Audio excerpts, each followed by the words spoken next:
से ठीक चालू सर आहे.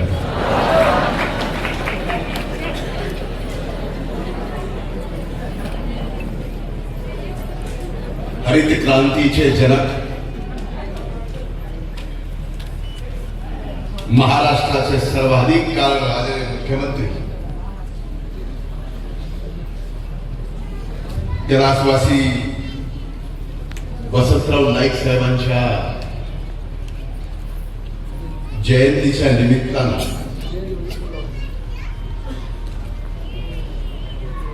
होत असलेल्या या कार्यक्रमाला उपस्थित राज्याच्या मंत्री सन्माननीय पंकजाताई मुंडे, खऱ्या अर्थानं धर्मगुरू आदरणीय आमदार बापूसिंग महाराज राठोड, उसधोरी इथं आलेल्या माझ्या जिवलग सहकार्याच्या पत्नी सो मोहनीताई इंद्रनील नाईक, इथं उपस्थित आदरणीय बळीरामजी पवार साहेब, आदरणीय काशीनाथरावजी राठोड साहेब, DS राठोड, अजयजी मुंडे, अंकुश जाधव, अजयजी राठोड, वसंत राठोड, विलास राठोड, शिरसाळ्याचे नवनिर्वाचित लोकनियुक्त सरपंच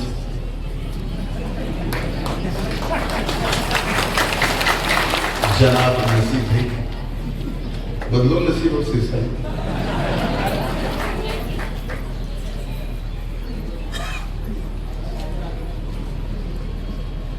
शरदजी राठोड, विष्णु राठोड, पप्पू चव्हाण, अंकुशजी राठोड, शाहजी चव्हाण, व्यासपीठावर उपस्थित आपल्या समाजातील सर्व सन्माननीय नेते आणि इथे उपस्थित मानव गोरमाटी, माथा बनवून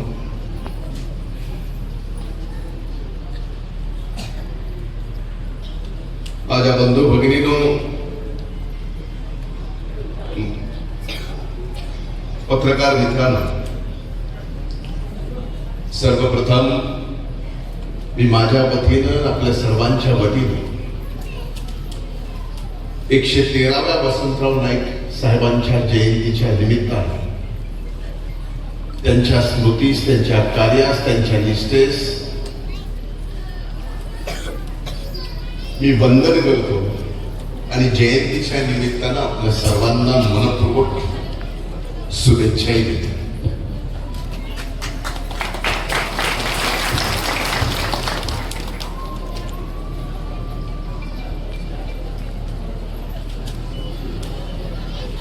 हा नाईक परिवार ज्या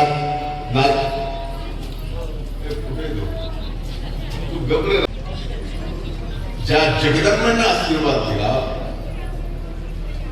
तो आशीर्वाद एवढा मोठा आहे की महाराष्ट्रात आजपर्यंत कुठल्याही मुख्यमंत्र्याला लाभला नाही. 11 वर्ष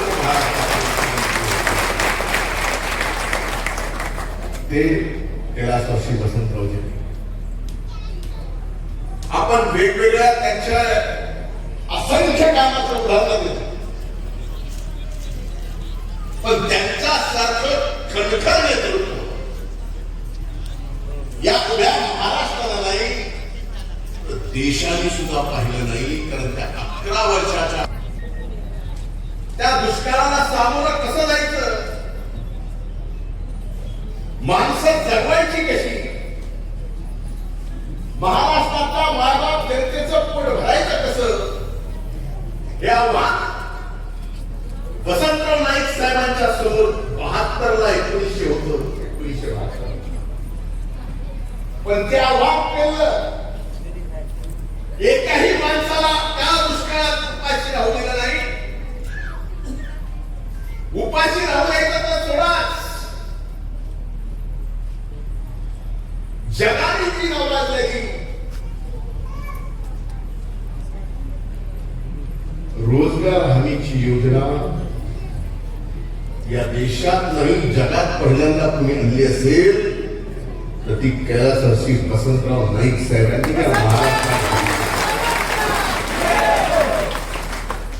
आणि ज्या वेळेस त्या दुष्काळात MREGS मध्ये काम करत असताना त्यावेळेसच्या EGS मध्ये काम करत असताना माणूस कामही करायचा, त्याच्या हाताला रोजगारही मिळत होता आणि पोटाला भाकर सुद्धा मिळत होती.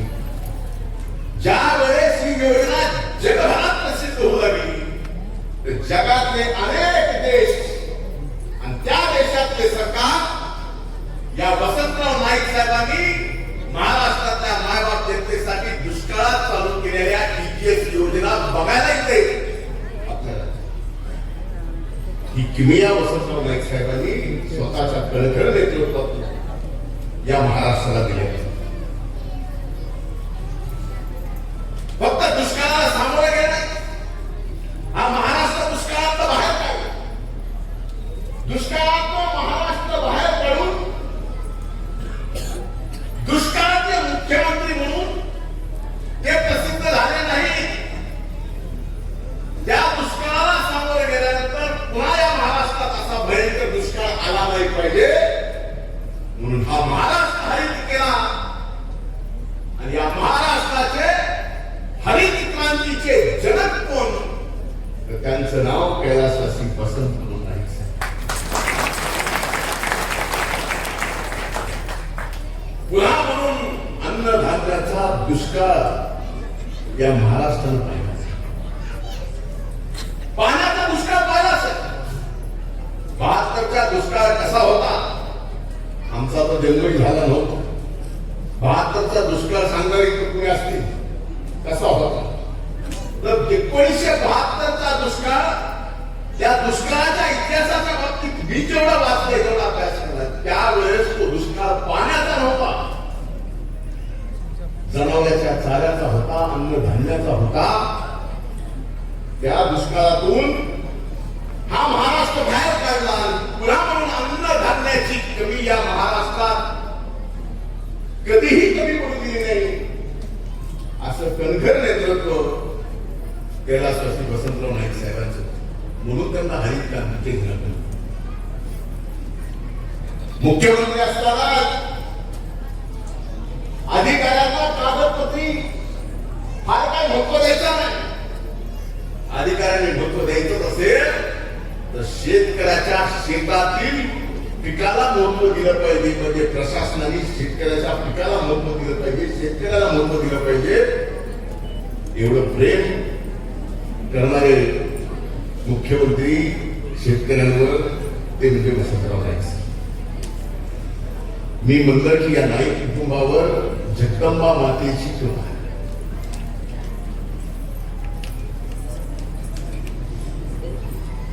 घरातले वसंतराव नाईक साहेबांनंतर स्वर्गीय सुधाकरराव नाईक साहेबांना सुद्धा महाराष्ट्राचं मुख्यमंत्री होता आलं. या कुटुंबावर जगदंबेचे आशीर्वाद आहे. हे आता तुम्हाला पटलं का नाही?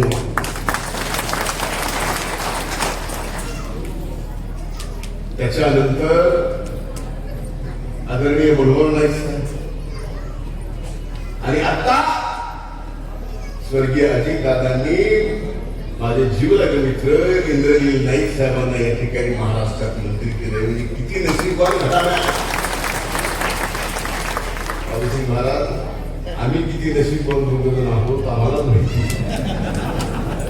पण हे घराणे किती मोठं आहे. हा जो जगदंबेचा आशीर्वाद आहे. आज तुम्ही पूजक आहात. आम्हा दोघांना सुद्धा आशीर्वाद द्या.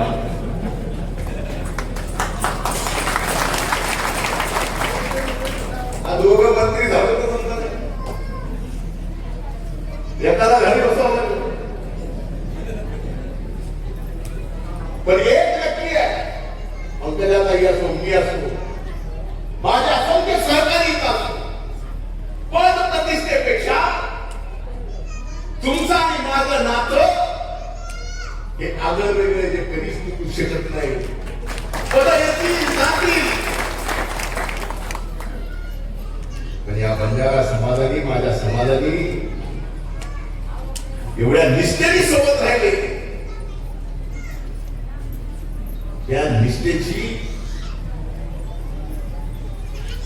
तुलनाच होऊ शकत. दोन वाक्यात जर स्थितीमध्ये सांगायचं झालं तर या समाजाची निष्ठा कशी असावी, जी निष्ठा आमच्या प्रती दाखवली, ती निष्ठा म्हणजे मैदान में हारा हुआ बाद में कभी भी जीत सकता है, लेकिन जो अपनों का साथ निभाता है वो जग में कभी भी हार नहीं सकता, भूल नहीं सकता. ही निष्ठा म्हणून तुमचा माझं नातं हे सांगायची गरज नाही. तुम्ही बोल आहात, आम्ही बोल आहोत.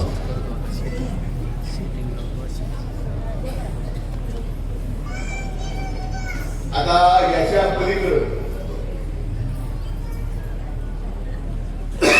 मोहिनी ताईंनी सांगितलं,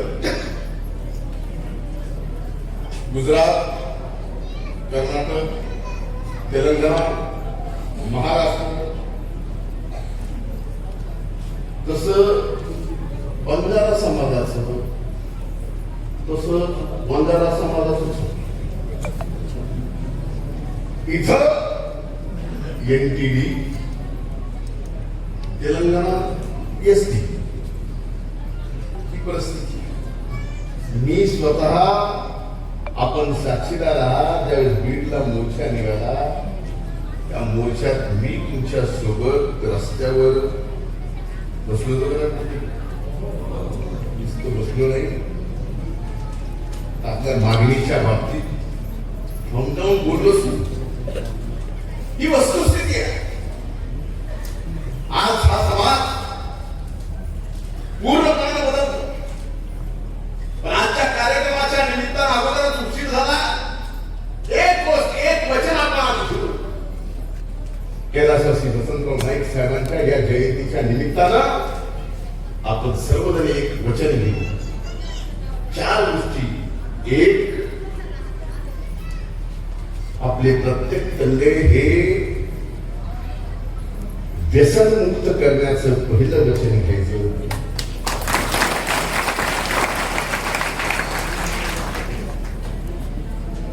दुसरं, समाजाचे जे संस्कार, संस्कृती आणि परंपरा त्याचा प्रत्येकाला हेवा वाटतो. संस्कार, संस्कृती आणि परंपरा पुढच्या येणाऱ्या पिढ्याला लक्षात ठेवतील असं आपण सर्वजण मिळून काम करू. एवढंच मी माझ्या वतीनं वचन देतो. आपली माझ्या प्रती असणारी निष्ठा ही शब्दात वर्णन करू शकत नाही. 4 शब्द बोललो जरी असेल, पण या निष्ठेची अरे सह्याद्रीचा नाही तर हिमालयाच्या पर्वतासारखे, चांगल्यातला चांगल्या, वाईटातला वाईट का तुम्ही खंबीरपणाने माझ्या मागे होता.